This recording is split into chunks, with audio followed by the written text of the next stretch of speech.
नमस्कार. SK न्यूजमध्ये आपले स्वागत आहे. अवकाळीचा दणका. करोली टी परिसरामध्ये आंब्याचे अतोनात नुकसान, शेतकरी संकटात.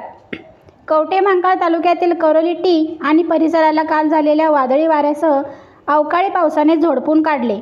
या नैसर्गिक आपत्तीचा सर्वाधिक फटका आंबा बागायतदारांना बसला असून काढणीला आलेला आंबा मातीमोल झाल्याने शेतकऱ्यांचे लाखो रुपयाचे नुकसान झाले आहे. हातातोंडाशी आलेला घास हिरावला.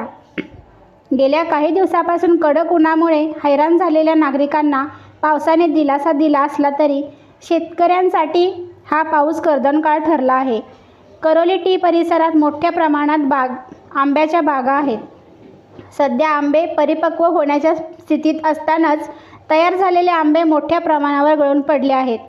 वादळी वाऱ्यामुळे 50 ते 60% आंबे झाडावरून पडून खराब झाले आहेत.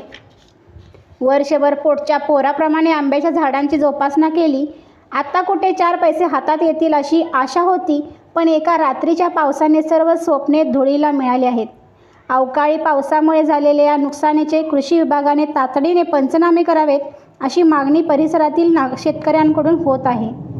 आधीच महागाई आणि निसर्गाच्या लहरीपणामुळे शेतकऱ्यांचे खूप मोठे नुकसान झाले आहे.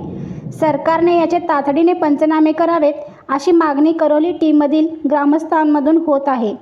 या पावसामुळे केवळ आंबाच नव्हे तर द्राक्ष बागायत आणि इतर पिकांचेही नुकसान झाल्याचे वृत्त असून संपूर्ण तालुक्यात चिंतेचे वातावरण आहे.